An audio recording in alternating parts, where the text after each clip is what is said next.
Thomas Davis is wanting to know, I'm looking to upgrade to a 30 to 34 foot boat and have seen lots of options with the older 350s. Are they reliable / good? So Thomas, thank you for subscribing. Thank you for commenting. This is a really, really good topic, especially because Yamaha now has a brand new V6 4.3 liter F350 opposed to what he's talking about being the old F350 5.3 liter V8 engine that some people do not think is reliable or good. So there's quite a bit to talk about here. I also have a couple more questions of people asking about the F350. I'll just go ahead and read those comments now, so that way you can kind of see. We'll have a few of the talking points before we get into the conversation, because I'm not sure exactly how I'm going to lead through all this because there are so many different talking points. So Johnny Dime says, what do you think about the F300 or the 350 horsepower Yamaha's built between 2011 and 2015? Are they known for being reliable? Mark also says that the firing order is the problem with the F350. It creates harmonic imbalance and fails the rotor and then causes crankshaft failure in worst case scenarios. And then TK says some people say that the problem with the Yamaha 350 was crank bearings making the flywheel go out of balance. So as far as reliability goes, we will talk about the V6 4.3, but on the 5.3 liter, in my opinion, I want to say that yes, that's a reliable engine, but it is just like every other engine. It is very generational. So I want to say the engine came out late 2007. So it's basically like an 08 till they produced it until 2020. In 2020, they stopped making it.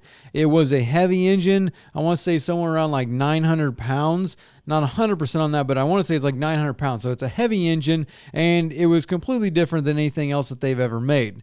From 07 until like 2010, 2011, somewhere in there, that was the F350A, which is a Generation A model. And then I want to say from 10, 11, somewhere in there, up until 15, 16, somewhere in there, that is the Generation B.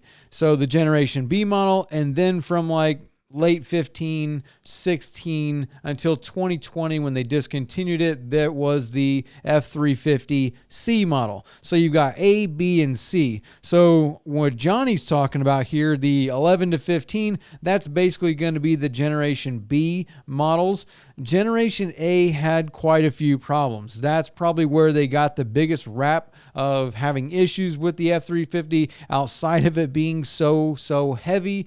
But the main problems were, one, they had flywheel issues, which might be more related to what Mark is talking about with the firing order. And basically the situation was that if you ran the engine in a certain RPM range, there was a balancer that was built onto the flywheel. And so the balancer would actually separate from the flywheel, and if it was left unaddressed, it would fly off. It would separate off of it, and now you have a balancer which is weighted, so that weighted balancer is would fly off the top of the engine basically. There is a plastic shroud on top of it, and then you've got the cowling. So, is this balancer going to fling off the top, go through the shroud and out the side of the cowling? I don't know if they've really had any of those cases. Now, if you're running the engine without the cowling, without the shroud, and that thing came off, yeah, you probably got a problem there. But, that was kind of one of the things. And then there were what TK said, that there were some crank problems. There was like a planer bearing that would go, but I want to say that most of that is like what Mark is saying. The worst case scenario would be crankshaft failure being due to the balancing issue of the engine. There was also the exhaust manifolds. On the back of the engine, they had these bubble backs. They were like scuba tanks, and these exhaust manifolds would actually crack, and it would allow water to get into the engine, and then it would lock it up in the short. There's obviously more there. And then I also want to say that the Generation A models, which had most of these problems, a lot of them got figured out with the B, and then the C model was basically the only thing wrong with it was you would have to replace the flywheels. but that's a whole different, we'll talk about that in a second. The problem, I didn't really deal a lot with this because I'm not in freezing conditions. I don't have to deal with the water freezing and having a problem. But from my understanding, what I've read, what I've heard, what I've seen, as far as like talking to people, is that the Generation A in those exhaust manifolds, that would not drain the water all the way out if it got left in the down position. So I guess what you would have to do is you'd have to trim the engine up and let it drain, trim it down, let it drain, and then I maybe trim it up again and then back down again in order to get some water out of the exhaust. Or maybe you couldn't get the water out of the exhaust, and then when it would freeze, it would crack it, and then when it would crack, boom, you got water into the cylinders, lock it up, the hole, there you go, big problem. So that was the main issue with them, was the exhaust. But then there was also other corrosion issues, stuff like that. The trim units on them were very known for corroding and rusting and not holding up for a very long period of time. But as far as the trim unit problem goes, we would paint them. So, once you got the trim units, they would come, they were black, you would paint them and then put them on. And the paint kind of helps to eliminate the corrosion rusting issue that was being seen on them. So was that, a massive problem that you'll have to deal with? I don't really know. Also on Generation A, so the Generation A, before they figured out the issue with the flywheel, that is, we're going to get to Mark's comment about the harmonic balancing of it, but they figured out that they had the flywheel problem, and so eventually they figured out that if the engine was ran in a certain RPM range, that range being 3,400 to 4,250, I want to say it's 4,250. I might be wrong. It might be like 38 to 42 or something like that, but I want to say it's 3,400 to 4,250 is the RPM range. And if you would run that engine in that range for 80 hours, that's what would would make the imbalance, the harmonic imbalance of the engine, to mess up that flywheel and get the rotor, which is what they call it. They call the flywheel a rotor, which had a balancer built on top of it. And that would get that balancer and the flywheel to actually separate. And that's what the issue was.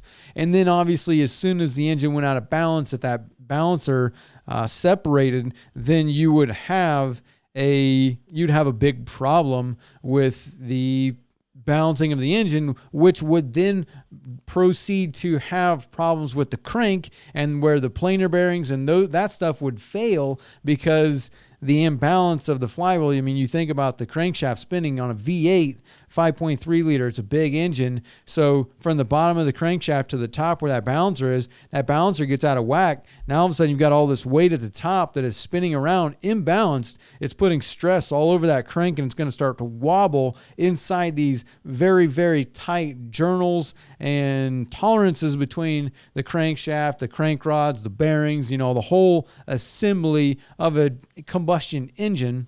And what would happen if it goes out of balance? So actually, let me do this. I do have one. I'll show you exactly what would happen with the flywheel. So here is your flywheel, and you can see it is completely separated. And if you give me a second, I will actually pull this off. If you look, this completely come off. So this is actually the balancer. Here's your flywheel, and it threw this off of the flywheel. And again, that's the worst case scenario. And that is exactly what we're talking about with the flywheel coming apart. That balancer, that ring, that thing would actually separate, and it would start spinning separate from the flywheel, which would give you all of these problems. Now, what Mark is talking about with the flywheel and the harmonic balancing of the engine and the firing order, that very well may be part of the issue. And the Generation A also had different ignition coils and stuff to it. So the way the ignition coils were, they had a knock sensor basically like built into the ignition coil in a way. And, they had problems with that as well. But other than that, there weren't too much more outside of those issues with it being corrosion, the exhaust, the flywheel, and then, if it was left untamed, then yeah, you would have actual, catastrophic failure of the engine based on those issues. Other than that, it was just a heavy engine.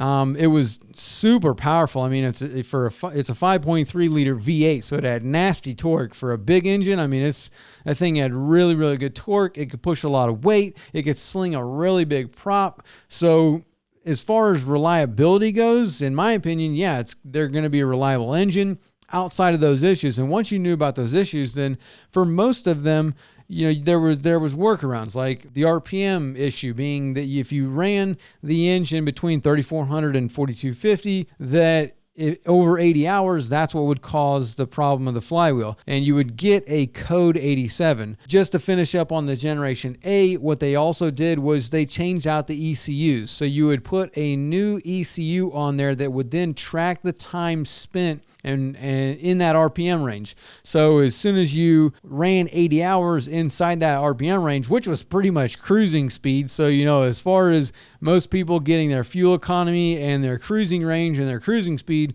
that RPM, I mean, was pretty well in there. But if you were to run it at 4,400, that's probably cruising speed too, especially with a V8. I mean, that big V8 was built to move a lot of power, a lot of weight. So like what Thomas is talking about, buying a 34 foot boat, if you bought a 34 foot boat with twin V8 F350's, your probably cruising speed is going to be closer to 4,500, maybe 46, 47, maybe even 5,000, depending on the boat and the weight. So 3,400 to 42, that's going to be closer to your trolling speed. So now your trolling speed on a big boat like that, you might be trolling at 34, 3,500. So there you go. There's that concept to be thinking about as well.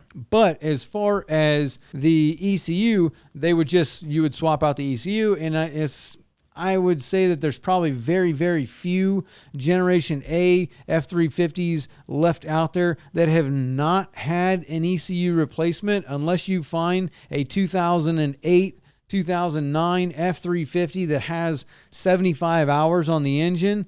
That might not have the ECU replaced yet. But as far as my knowledge goes, I want to say that they are still replacing the flywheels. So you would get the ECU and you would also get the flywheel replaced by Yamaha for free. So you would take it to a dealer, they would replace the flywheel or the rotor, and they would put a new ECU on there. Once you swapped the ECU once, you never had to swap it again. So again, unless you can find a 15-year-old engine that only has 60, 70 hours on it, then other than that, most of them have probably had an ECU put on them. Whenever the ECU were replaced, another issue was that the tilt range and the hours, if you change the ECU or the computer on any engine, then you're going to lose all of the data that was stored on the engine. There wasn't really ever a way to take data from one computer and put it onto another computer outside of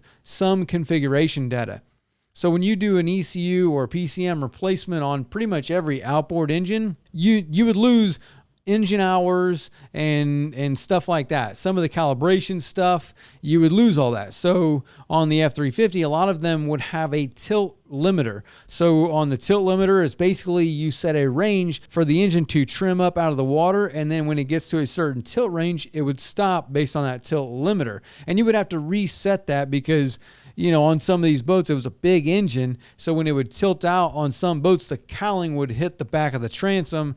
And so that was kind of one thing. I don't know if I'd really say that was a problem or something that you would be concerned about in these days. It's 2024. So we're talking about stuff that happened, 10, 15 years ago. But other than that, that's maybe something that I would think about. Now, when it comes to Mark's discussion on the harmonic balancing of it, I don't think anyone's ever going to come out. I don't think you're ever going to see Yamaha make a statement and say that it was a firing order issue. That's just not, brands and manufacturers don't do that. Obviously, everybody points blame to other things or there is always a legal or a politically correct way to say something. But I think that there is something to the firing order and the harmonic balancing of the engine, myself personally, and I'll tell you why. So the reason why I kind of agree with Mark and what he's saying is because Yamaha's firing order for most of their engines is pretty much all the same. So in general, unless the engine is a 4-cylinder, if it's a 1, if it's a 2, if it's a 3, like any of those, or a V6 and up, it is going to have the same firing order: 1, 2, 3, 4, 5, 6. So the 4.2 liters, the singles, the 200s, like all that stuff has a firing order of 1, 2, 3, 4, 5, 6. And then like the 4 cylinders was 1, 3, 4, 2. And then like the F50, which is a 4-cylinder, all the way down to the 175 2.8 liter and the F200 2.8 liter, that's 1, 3, 4, 2. So everything is 1, 2, 3, 4, 5, 6, unless it's a 4-cylinder. If it's a 4-cylinder, it's 1, 3, 4, 2.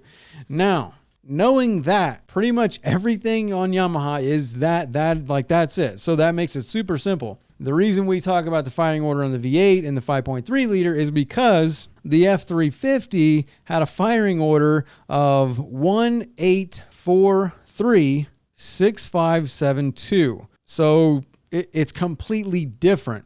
And then, here's where everybody is going to get it was a firing order problem. Whether or not anybody has that technical data and the actual information to back that up, that was the problem. I don't have that, and I don't know if anybody does. But you go to the V8 XTO, which it's a V8 engine. You would think if the V8 F350 was on point, then they wouldn't change. As you can see with everything else Yamaha does, it's all the same. It doesn't change. 1, 2, 3, 4, 5, 6, 1, 3, 4, 2. That never changes. It's always the same. And so the F350, that has the 1843 6572. But then when we look at the V8 XTO, 425, 450, they had the 375 for a little while. When we look at that, it's a V8 engine. And its firing order is 1, 2, 7, 3, 4, 5, 6, 8. So if there wasn't a problem with the firing order of the F350 and the flywheel problem and the harmonic balancing of the engine, which the firing order has a lot to do with the harmonic balancing of it because of what position the stroke is on the piston, which piston on the crank in its location, where it's at on exhaust, where it's at on compression, where it's at on, the power stroke, all that has to do with the harmonic balancing of the engine. That's why the L6 is, they say the perfectly balanced engine because of the way it can harmonically balance itself. So if there wasn't a problem with the firing order, why on the XTO did they go to 1, 2, 7, 3, 4, 5, 6, 8? 1, 2, 7, 3, 4, 5, 6, 8. So they only really swapped 7 and 8 as far as the 1, 2, 3, 4, 5, 6. They just put the 7 after 2, and then that was pretty much it. They just moved one fire out down to the third cylinder. So I don't know. That's kind of the evidence that everybody has. That's why Mark is saying that it is going to be the firing order that threw it out of harmonic balance. I don't know if that's really true, but that's kind of where we get that. And it's super easy. Like it's different. So why would, if there wasn't a problem there, then why would they change it? Because if there wasn't a problem, then just like they have for everything else, like every single engine, 1, 2, 3, 4, 5, 6, and then 4 cylinders, 1, 3, 4, 2, it's a tried, proven thing. They don't change it. Since 1984, when they first started coming to the United States, like that's been the mantra. So I would say that there might be something there. Whether you'll ever hear that out of the manufacturer, probably not. But that's what I got to say about the F350. Anything above that, the V6 4.3 liter, I think that thing is going to be super reliable. I don't have the firing order on that, but my guess is that it's going to be 1, 2, 3, 4, 5, 6. And I think it's going to be a super reliable platform. It's still too new to say any kind of issues with it. I think that it's got definitely... It's basically built on the 4.2 liter platform, but they did make some changes to it. The stroke length of the piston is gotten a little bit longer. That's how they got the 4.3 over the 4.2 liter. They got that extra space because of a stroke length or something like that. And they only made minor changes, but the 4.2 liter platform has been such a reliable engine that I don't really see where there could be any kind of catastrophic, oh my goodness, we've got problems. Like with the F350, the flywheel, the exhaust, like those were, like that's a big deal. We're talking about catastrophic failures. Whenever those things fail, it's a problem to the engine and it'll destroy the engine. So I don't think we're going to see that out of the 4.2 liter. I think that engine, the F350, is going to be a fantastic engine. It's the lightest of the 350 range. If you look at Suzuki, you look at Honda, you look at Mercury, all of them weigh a lot more. I want to say it's like 100-some pounds over, because the 4.3 liter weighs like 750 pounds or something like that. I'm not 100%. I think it's like 750, whereas everything else is a lot. It might be 726, low 700, somewhere around. It might even be under. I don't know, not off the top of my head, but it's so much lighter because everything else is a lot bigger. Honda's, it's a V8, not a V6. On Mercury, it's a V10, not a V6. So you got 4 more cylinders.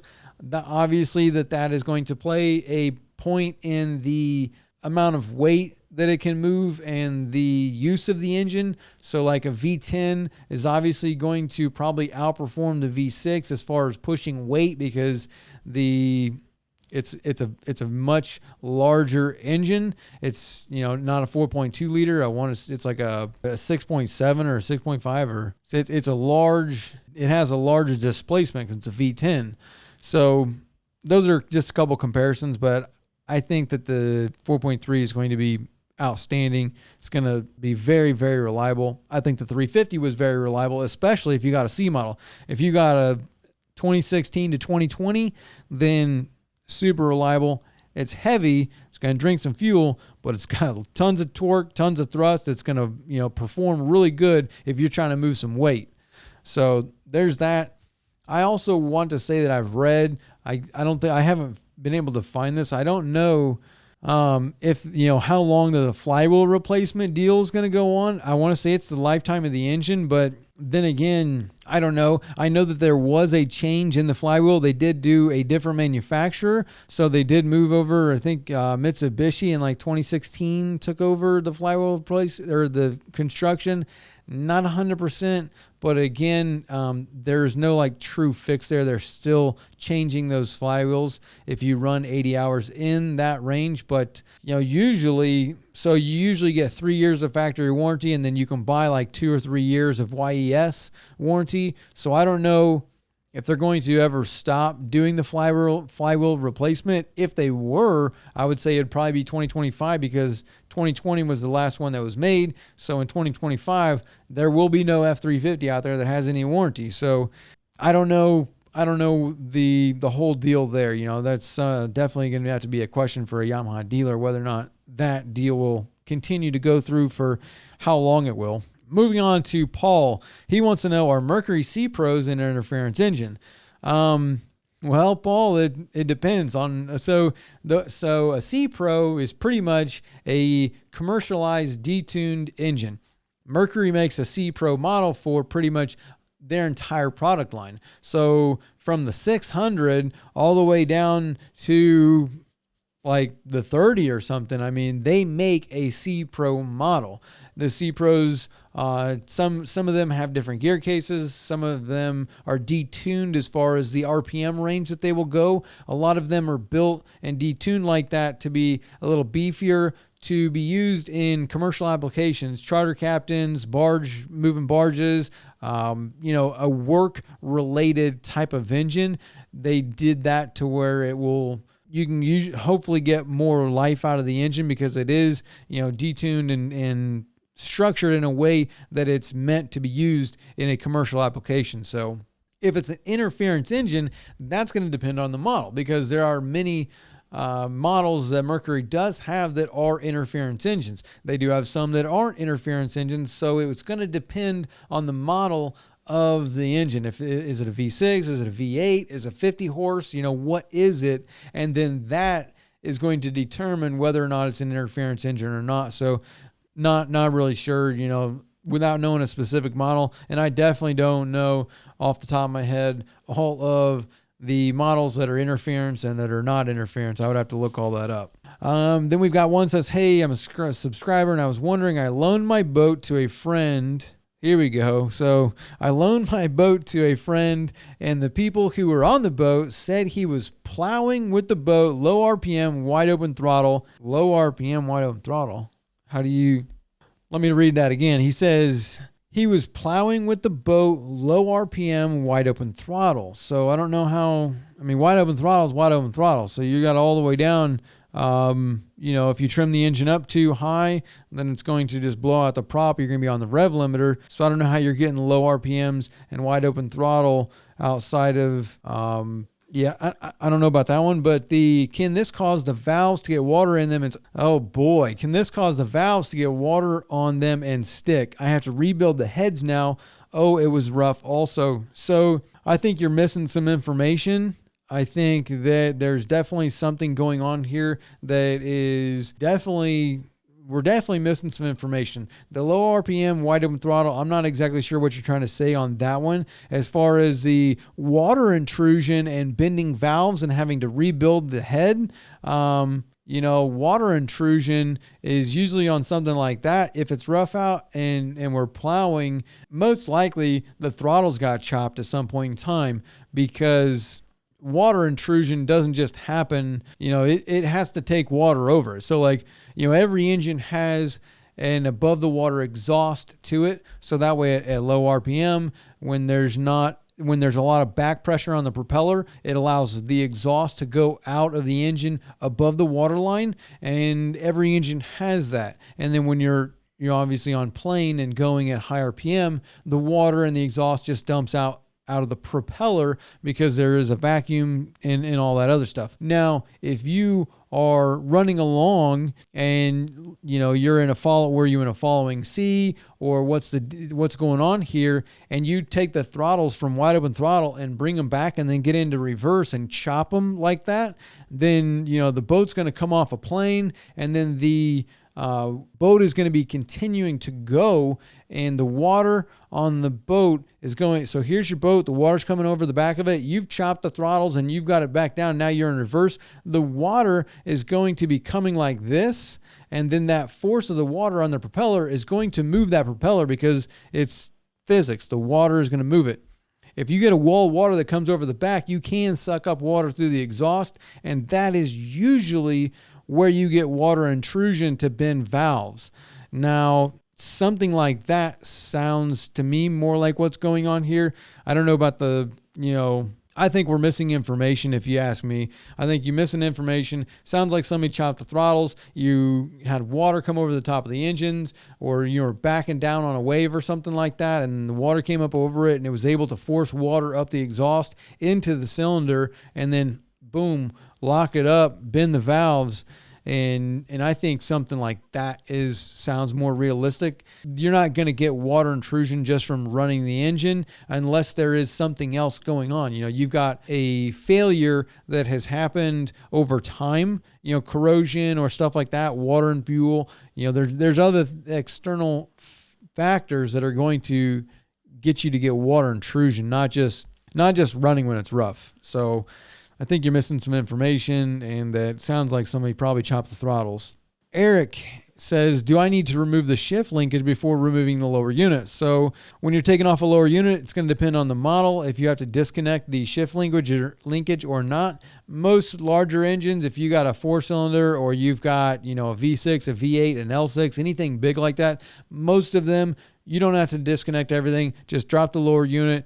Take the bolts out. There's bolts underneath the anode. You can pull the lower unit off and have no problems. Except on certain Johnson Evinrude products, there was a little bolt thing at the top. You would have to split the chaps on the sides so that way you can get access to the front of it. There'll be a little 10 millimeter bolt there. You can loosen that up. Some of them you'd have to take the bolt out. Some of them it would just loosen up and you could get enough room to where you can pop the pin out and then pull it out, and the whole shift shaft would come out with a lower unit.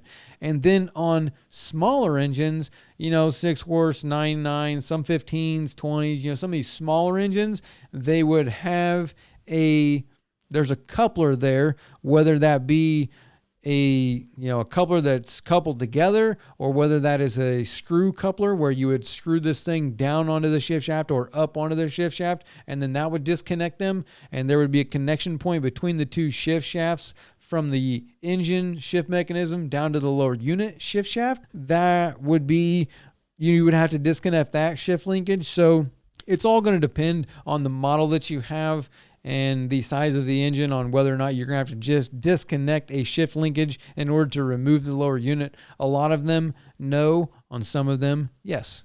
And then Brandon says, just curious what you would charge for a job like this. Talking about painting a lower unit. I really don't do much service like that anymore. A lot of everything that I do is all content related. So what I would charge, my hourly rate, is completely separate from what like a normal mechanic, if you were to just call a mechanic and have them come do something, or you call a fiberglass or a paint person. What I do is completely different. I don't really do hourly work like that anymore. But, everything that I do is basically by the job, and a lot of it revolves around content creation. So as far as getting a lower unit painted, I would say you're probably somewhere, everything's going to depend on the paint that you use and how much paint that you use and what process you go through. Are you using all grip? Are you using rattle cans? Are you doing zinc chromate with a primer and the paint? Are you doing 3-4 coats of paint? Are you using a spray gun? A lot of that's going to depend on how much it's going to cost because of the materials, and then also the labor. Where are you at? How much are you paying for labor? Is it $100 an hour? Is it $150 an hour? I would say that you're probably going to be in the range of maybe $400 to $800. Somewhere in there would be my guess of where you're going to be, $400 to $800 per lower unit. Obviously, that could go a lot more depending on the materials and who's doing it. You could probably be into the thousands if you're using high quality paint and doing 3-step processes and that whole 9 yards. So there's a lot of variables there, Brandon. I would say if you were to do it yourself, it's only going to cost you $100 or so because it's you doing it. But if you were to pay somebody, $400 to $800, I feel like is a safe number to go in there. And then someone says, I want to mount electronics on the inside walls of my center console without any screws penetrating. Do you have any videos on how to build up something like that? So there's going to be some questions on what exactly you're mounting. Now, what you're mounting is going to determine what you've got to build on top of your console. What does the inside of your console look like? What's the structure? What's the layout? What kind of space are we working with? Because the heavier the object that you're trying to mount, think about a boat when it goes through the water. It's taking a lot of, hits. So every wave that you go over, the whole boat is just hitting, it's like hitting a wall almost. The boat comes out of the water, it goes in the water, out of the water, in the water, out of the water, in the water. With every wave, you're hitting a slam. And so if screws are permanent. As soon as you put a screw in there, that's permanently fixed. Through bolts is even more permanent. But if you are trying to mount a backing plate onto something, you can use epoxies and stuff like that.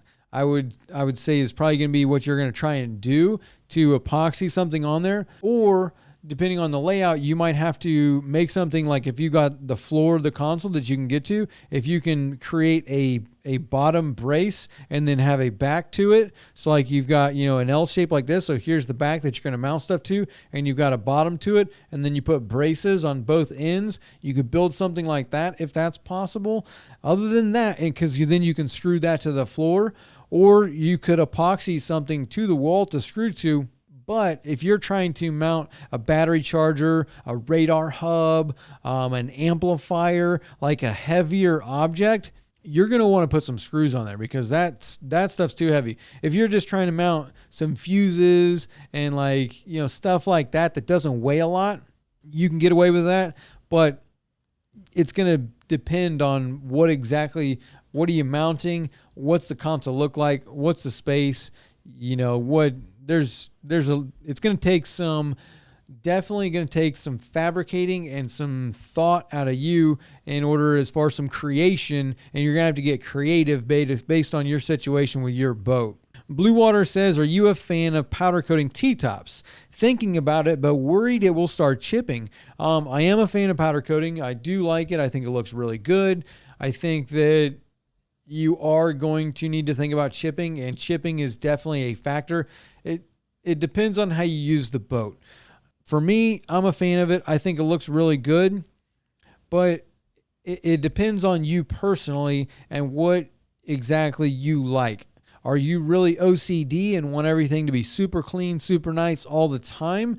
Because if that's the case, then I want to say that sometimes it's been my experience that there's a lot of people that will get a boat that's really, really nice and everything's powder coated, and they don't really enjoy using their boat as much because they're too afraid of scratching it and, putting a ding in it or whatever. And powder coating, yeah, if you're using the boat, if you're fishing, if you're diving, if you're entertaining, you think about what's going on. You've got rods going back and forth. You got gaffs, you got fish flying around, you got lead weights, you got tools, your pliers and all that kind of stuff on your hips. You're walking up and down, you're fighting the fish, you got the butt of the gaff.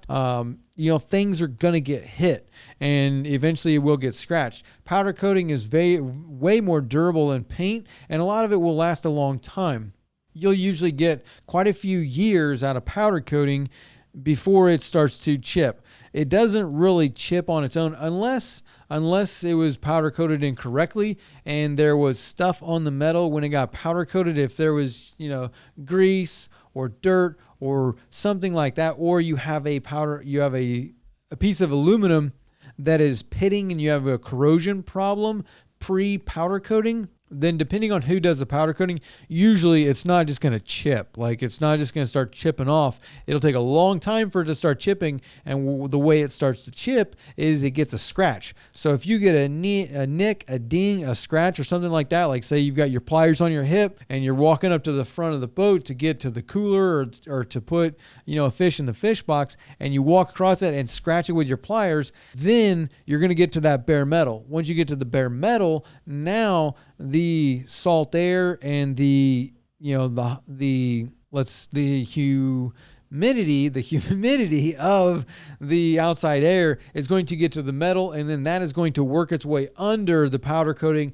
That's what's going to make it start to chip and corrode. Also, normally where you have screws, so wherever you put a screw, like where at the base of it or at the top, or there are screws going through the metal because you have dissimilar metals. The dissimilar metals creates galvanic corrosion, and that corrosion is what starts to build up under the powder coating, and then when that builds up under the powder coating, that's what makes it start to chip. So I think you'll get years and years and years out of the powder coating, and it's going to look really, really nice. But if it's going to make you not want to use your boat because you want to keep it nicer and you're afraid to scratch it, then I would probably not want to do it. But I think powder coating looks great, and I think it looks great. I like it. Rick wants to know, what do you think of fuel check valves? It depends on the boat and the application. If you have an inboard engine and you have a fuel line that dips below the fuel tank, then you need a check valve in there because it's an anti-siphon valve. So if there is a cut in that line, you need to be able to make sure that the fuel in the fuel tank cannot gravity feed out of the fuel tank and then fill your bilge up with fuel. That's what they're there for. There's a lot of outboard boats that don't have check valves because the fuel lines do not go below the fuel tank. So, I think it depends on the application. If you have fuel lines going below the tank, you have to have the check valves. It's like, that's a safety issue. If you don't have fuel lines going above them, then it depends. Like, there's some variables there. There's also some ABYC stuff that dictate and determine which boats and which engines have to have check valves and which ones don't. So that's kind of my opinion. You've got some regulatory stuff on there that requires it. You got some safety stuff, and then also you have some application stuff. So depending on the situation, it's what it is. I don't really have much of an opinion outside of that. Fish on Fishing says 2013 Verado 250 lower unit has 4 holes like on the tip below where the pitot would normally be. Are the holes factory? They are now irregular size. Hopefully you don't have corrosion, but yeah, on most of the Verados there are holes in the front, and those are your low water pickups. A lot of engines have that. Basically what that is that for higher speed boats, bass boats, flats boats, and other applications where you've got speed involved and you're getting the engine up out of the water, whether you're trimming it up or you got a jack plate. When you get up on the water and you're high speed, the holes in the front of the lower unit is a low water pickup. So it's going to take the water. You don't have as much water getting up to the top, normal water pickup that's on the middle of the gear case.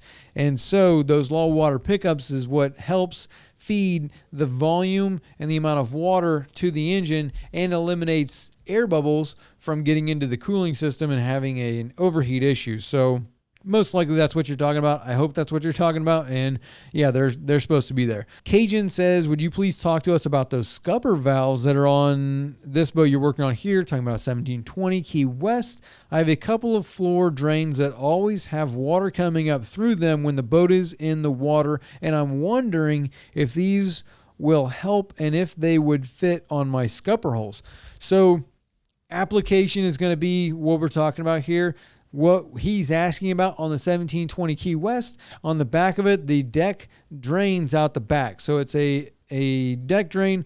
The freeboard of the engine or the boat is above the waterline. So those deck drains are above the waterline, but when you're standing in the back of the boat, they can dip down below the waterline. So there are these housings with, here's the housing, here's the transom, there's a ball in there. The ball, kind of rattles around. So when water comes out, it pushes the ball out of the way, it rattles around, water goes out. And then whenever it goes under the water, water comes up in, pushes the ball, locks it into place, and water can't get into the boat. If you have scupper valves, depending on the deck drains, some deck drains come down and then they go down in the bilge and they're under the water. So they let the water out from under the water. Usually there's a lot more freeboard there, but it depends. If you got a bay boat or a flats boat, a lot of those are so close to the water. They have, minimal draft and they have minimal freeboard. So, when you way down the boat, the freeboard gets to negative freeboard basically, and the static water line outside of the boat is above the deck drain. So yeah, you're gonna have water that comes up in there.